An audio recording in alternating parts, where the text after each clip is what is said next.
Welcome to the Oh So Spurs podcast. Tottenham have signed Xavi Simons. We told you not to panic. It was going to happen. We didn't know it was going to be Simons, but we knew we were going to get someone in. But I think Spurs have got the most exciting option from the list. Top two in any case. Deej, he was your number one, right? He was a player that I assumed was so ungettable that he did not make my list. I've gone on air and talked about wanting players like Akliouche before, and even play like Elkanous.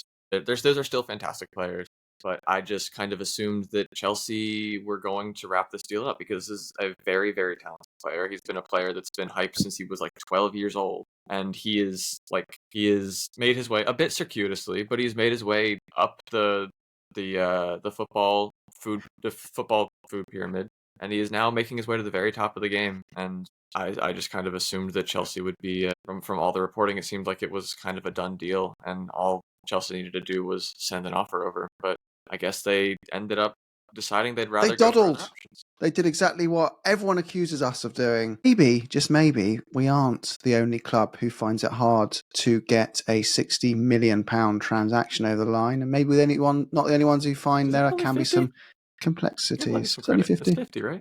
51. Yeah, 50. 51, 52. I do want to make sure we give a bit more of a rounded view on it because it's very exciting. He's an extremely talented player. I think a lot of us see him as the type of player that, you know, like you said, we typically don't bother going for because it just doesn't feel realistic. But in that sense, it's really, really exciting. But Stu's followed him from following the Eredivisie a long time, also being a Serie A fan and being a Spurs fan. We've got quite a nice view of, look, I will caveat Stu with he is only 22. So when we talk about this, we're kind of talking about, you know, a career in Holland, which was very young. Simons, as even was his time, well, now in the Bundesliga. So, Stu, there were some things you wanted to just highlight about him. Like, do you want to start with what he's like as a player, and then a bit more about his personality? Yeah, as a player. Yeah, I saw him at PSV. He was brilliant at PSV. He was super young when he joined us. We were so excited when he joined. There, PSV fell for the old kind of verbal agreement, which we got screwed on when he left us a year later. But no, super excited to have him. He can play anywhere across the front. He likes to drift. He's not one of those players that really sticks in one area of the pitch and then that's it. He's creative. He can dribble. He's got a shot from outside the area, which I think as a team we seem to have lacked recently, probably since Eriksen left. So I think from a technical perspective, he's very, very exciting. It's the only doubts I have are on the pitch. The only doubts I have him about is the physicality, because obviously he is fouled a lot. He does go down a lot looking for fouls, and the Premier League is obviously, as we all know, a very physical league, and the referees let a lot more go than they do on the continent. And as I mentioned on the pod a few weeks ago, every time he does go down, he will have a crying face, which can get a little annoying, but it is what it is. My only fear on the downside is the personality side, which again we've discussed that hopefully, you know, he was very young. He still is very young, so he's still maturing as a person. I mean, when I was 22, I was acting like a real so, and not much has changed. But you know, I think when we're 22, you make a lot of mistakes. But he's very ambitious, and that's why he left Barcelona, because obviously he went through the Barcelona Youth Academy. But he left them because he wasn't getting the game time he believed he already deserved. So he went to Paris Saint-Germain, who made him promises about getting game time. But he wasn't quite good enough for them because, I mean, he was still young, which is why he then went to PSV. And at PSV, he exploded, and then he's gone to Leipzig. And the rumors are that as soon as he didn't qualify for the Champions League this year, he said, right, I'm off again. And that's my only fear, is if we don't qualify for the Champions League in a year from now, he might start trying to force a move out. And rumors are that, you know, behind the scenes at Leipzig, he hasn't behaved in the most professional manner. But on the other hand, you know, we are in the Premier League. We are slightly higher profile than Leipzig. So even if we don't get Champions League, we're still going to have all the eyes of Premier League viewers around the world, etc. So maybe it won't be as bad as I fear. And I'm putting my faith in Thomas Frank of the no policy that obviously he'll have had the conversation with. Yeah. And there's a 5-year contract with a 2-year option. So I think whether Simons likes it or not, he's going to have to wait a couple of years before he perhaps starts making those kind of moves. And Charlie can't tell him that. Yeah. But everything indicates, right, Deej, to Spurs. And look, that prime Poch squad era when we had prime Son and Kane is obviously going to be seen as a stronger starting 11 than what we have now, because you had prime Kane and Son, and those players are generational players that, go down in the legend status for obvious reasons. But if we continue to move how we're moving in the market, and we do bring in that defender and left winger, I think if you look at the squad depth is then there to say this is probably more rounded and capable of competing on multiple fronts than that squad was, because it did not have a strong bench. So why can't we satisfy the demands of someone like Simons, whose goal is to challenge for trophies on a regular basis? Do you feel, would this give you the confidence? I know there's been a lot of up and down as Spurs fans. If we finish this window with, should we just say a Savinho or someone of a similar kind of level, and then we bring in a defender, would you say, would you go in confident that Spurs have built the foundations to actually, rather than say be in the top 6 mix, to be back in that top 4 challenge and pushing for trophies and going into title races and seasons? I mean, it's hard to say no, as much as I want to hold back a little bit, as is my training as a Tottenham fan. But before I talk too much more about the other stuff, I would like to kind of build off of what Stu was saying about the no policy, and give a shout out to Ange, who I think had a huge job in like kind of creating, I think, the locker room atmosphere that we now get to build off of. And that atmosphere is, I think, what can allow for us to like help these players grow and mature, and be players that love not just playing football, but love playing at Tottenham. And so I think that that's a really important piece that might get a little bit overlooked from his time there, that I think is really, really important. But back to like, I guess, future signings. I don't want to talk too much about future signings. I want to talk more about, but I do think that it's hard. You kind of start to use, I guess, a turn of phrase. You start running out of excuses for reasons not to, I guess.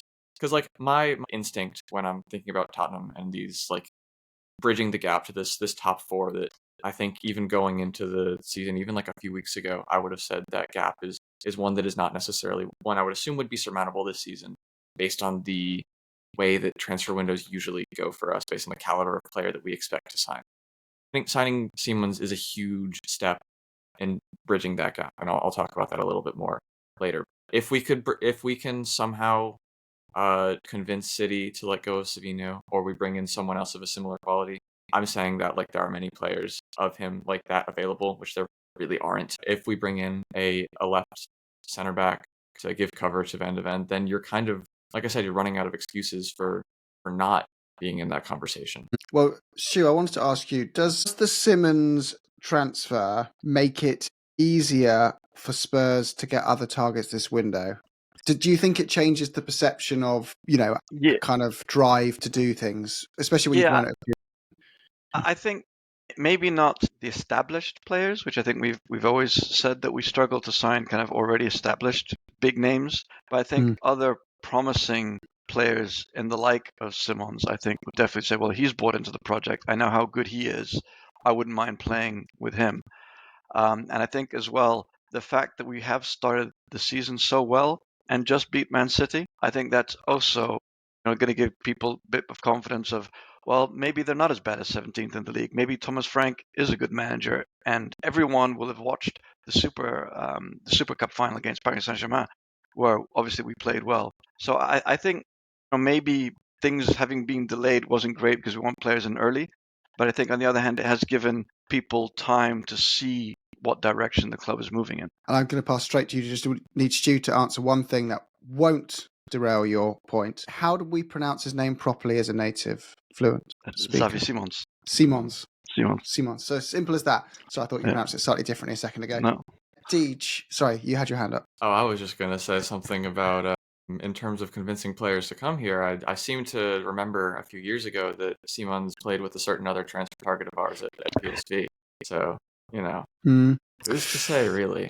But it's so funny because there's a clip of him going around like celebrating, like doing the Dragon Ball Z dance with Simons and Savinho, and then at the very end of the clip, Carlos Vinicius walks in. Just to wouldn't that be something for all 3 of those players to be Spurs legends? Well, as Stu was touching on there, guys, I do think we reflect back on this transfer window, despite all the frustrations that was. We've never seen it. I've never seen it reach such a boiling point. And, it really divided people. Some saying this is crazy, and others saying, no, we've got to put the pressure on to demand that we keep moving forward at a pace that catches up on the teams above us, or whatever your views are.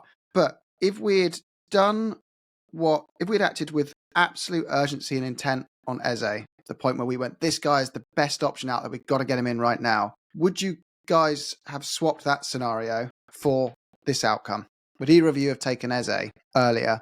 Or are you happier with Simons? I think that's a weird question because it's a question of whether or not you think the optics hit is worth the overall, I think, more exciting player, and I think the better transfer signing. Because, as mentioned, if he does go in a few years, he will still have way more value because of his age and because of his current. Even if he was playing at current level, and we sold him in like 2 years, we would still, I think, be able to make a pretty decent profit off of him just based on like the player that he is.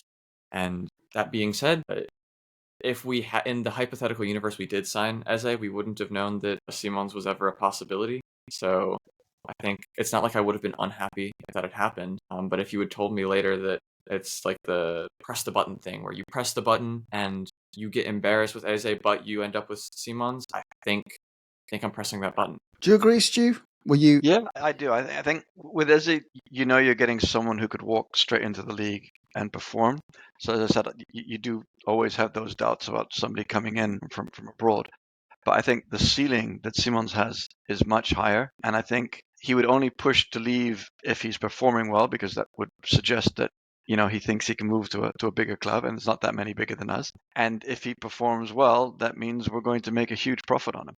So there's really no downside unless, things happen behind the scenes, which creates, issues in the dressing room. But I don't really see any downside from a footballing or a financial perspective. If Maddison, they found an injection that cured your snapped ACL and he was back to full fitness tomorrow, would you guys see it as a battle for that spot, or would you see this as now Simons is the starting 10 for our team? Ooh, that's a good one. The thing is I think that if Maddison were healthy, then I don't think there's a chance we sign Simons, because I think there's a certain expectation. It's kind of what I was talking about, and I've mentioned this before. I think it's the one thing we can offer that other clubs might not be able to, and that's consistent game time. Offering to come here and be the star man in a team is something that is very attractive to players, especially players who believe in themselves to the extent that Simons does. So to answer your question, I would probably play Simons more just because I would like for him to develop. And I mean, Maddison is a bit of a finished product at the moment. But I guess unfortunately, because it would be nice to have Maddison fit, we can't get him back. I don't need to question myself and be like, who do I think is better right now? I think by the start of next season, if he continues to play to the level that I think he can play at, I think it won't really be much to push Simons. I think that, if Maddison was fit, it would give us more time to get Simons up to speed. Yeah, I mean, he's a different player to Maddison as well. So I think looking at the way that Thomas Frank has had us lined up and approached every game so far, it would depend on what tactical plan he has for the week. Yeah, that's fair. I mean, if you want to be the best side, you can't go into a season every year, one injury away from a position dropping off really significantly. I think that the ideal situation here is Simons gets loads of game time, develops brilliantly as a player. His injury record, he's had one injury in his time of note. It was an ankle injury that kept him out for 70 days over an international period mostly. But he, and I'll get back to you in a sec, Deej. Just knocking on wood. But yeah, he's someone who's going to probably benefit from that and enjoy that. And then when Maddison comes back, I don't think Spurs are going to go, quickly get out the door, we want to sell you. I think it's going to be a case of, we've got 2 10s that can fight for a spot now, different phases of their career. Let's leverage that depth. You go from, your best team absolutely being dependent on Maddison for creativity to him being an option for certain games. It's like, that's where you need to be and where we want to be. And it's so refreshing to see us moving in that direction. Sorry, Deej. I was just gonna say that even if things did go poorly for Simons and we released him on a free, based on transfer value alone, we would still lose 11 million fewer pounds than we did on paying Wow. That is crazy. Yeah, the worst transfer in history. Yeah. It's really up there. It's really up there. But yeah, I guess if you would indulge me, I'd love to talk a little bit about why I'm so excited about this transfer. Go I on. think Over the to you. main thing is I've been talking all summer about how we need a player to pick locks. I've been saying that it's part of the reason I complained when we signed Polina, because I think Polina is like an anti-lock picker. He makes the locks more secure, almost. It's the reason why I was so devastated when Maddison went down. It's the reason why I was sad that the Eze transfer fell through. But I think that if you're looking for players right now that can pick a lock, there aren't many players better than Xavi Simons. He has very, very good acceleration. Like Stu said, he's got great ball striking, which is something we're missing in the squad right now. I'm stealing that word for word from Stu from the WhatsApp, so shout out to him. But I agree with that statement. I think that we really don't have that person who can pick the ball up at the edge of the area and do something that can make the keeper sweat. And he can do that. He also has the ability to play pinpoint passes. He's got a lot of highlights at Leipzig where he'll play the ball he'll play like a ball along the ground, like a kind of a curving through ball to a running striker or winger. And we have the kind of profiles to play onto that. I think that especially with a player like Brennan Johnson, who I would back for pace against most players in the league, is something that's really, really exciting. And yeah, I don't know. He's 22. Obviously, there are parts of his game he needs to work on, but he has got a lot of talent. And yeah, he's really good. He's not the kind of player that I would have assumed that we would have been. And Stu, is he the type of player that if he doesn't play for you, you just can't despise? You just despise him. Yeah. And if he plays for you, you're going to enjoy how much he just winds up oppositions with insufferable celebrations and expressions. Is that right? For sure. As I said, I mean, even as a PSV and Holland fan, he would annoy me with the face. So you can imagine opposition players as he's trying to get one of their players sent off. He's going to wind them up. As DJ said, he's going to be our Bruno. I think that's a perfect analogy. He's going to wind up a lot of opposition fans, and I'm here for it. Well, I'm all here for it too. Well, it's just a short one on Simons. We're going to do another pod later previewing the Bournemouth game on Saturday, and also going to find time for a tactical deep dive. So roll on the rest of the window. Come on, you Burnley. Spurs.